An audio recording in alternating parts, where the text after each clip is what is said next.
Sensor ബോർഡിന്റെ നൂലാമാലകളിൽപ്പെട്ട് release അനിശ്ചിതത്തിലേക്ക് ആകുകയാണ് Vijay നായകനായ Jananayakan.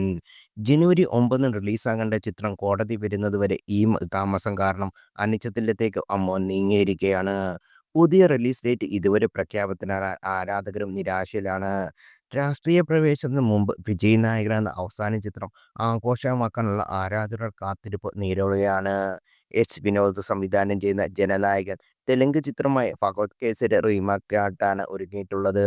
Original വേർഷനൊപ്പം കുറച്ച് മാറ്റങ്ങൾ വരുത്തിയാണ് വിനോദ് ജനനായകൻ ഒരുക്കിയെന്ന് റിപ്പോർട്ടുകൾ. 2023 പുറത്തിറങ്ങിയ ഭഗവത് കേസരി വൻ വിജയമായിരുന്നു. എന്നാൽ ഭഗവത് കേസരിയുടെ ഒറിജിനൽ വേർഷൻ മലയാളത്തിലായിരുന്നെന്ന പോസ്റ്റ് വൈറലാകുകയാണ്. 1965 പുറത്തിറങ്ങിയ ഓടയിൽ നിന്ന് എന്ന ക്ലാസിക്കൽ സിനിമയിലൂടെയും ഫഹദ് കേസരിയുടെ മൂലകഥ ഒന്നാണെന്ന് പോസ്റ്റിൽ പറയുന്നു. സത്യൻ, പ്രേംനസീർ തുടങ്ങിയ പ്രധാന വേഷം ചെയ്ത ചിത്രം ഹിറ്റായി മാറിയിരുന്നു. 6 വർഷങ്ങൾക്ക് ശേഷം ഈ ചിത്രം ശിവാജി ഗണേശന്റെ ബാബു എന്ന പേരിൽ തമിഴിൽ റീമേക്ക് ചെയ്തിരുന്നു. തമിഴിൽ ഹിറ്റായോടെ ചിത്രം കൂടുതൽ ശ്രദ്ധിക്കപ്പെട്ടു. 10 വർഷത്തിന് ശേഷം ബോളിവുഡ് സൂപ്പർ താരം രാജേഷ് ഖന്ന ഈ ചിത്രം അതേ പേരിൽ റീമേക്ക് ചെയ്തു. വർഷങ്ങൾക്ക് ശേഷം ബാലകൃഷ്ണ ബാബുവിന്റെ തെലുങ്കിലേക്ക് പറിച്ചുനട്ട ചിത്രമാണ് ഭഗവത് കേസരി.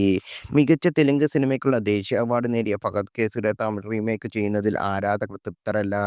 വിജയുടെ കരിയറിലെ വലിയ ഹിറ്റുകളായ കാതലിക്ക് മര്യാദ, ഗില്ലി, നൻപൻ, കാവലൻ, ബദ്രി എന്നീ സിനിമകൾ റീമേക്കായിരുന്നു. അവസാന ചിത്രം റീമേക്കാണെന്ന് ഒരുങ്ങുന്നെന്ന അപൂർവത ചർച്ചയായിരുന്നു. എന്നാൽ ഫഹദ് കേസരിയുടെ കോർ തീമിൽ വിജയുടെ രാഷ്ട്രീയ ഉൾപ്പെടെയുള്ള ചിത്രമാണ് ജനനായകൻ എന്ന റിപ്പോർട്ട്.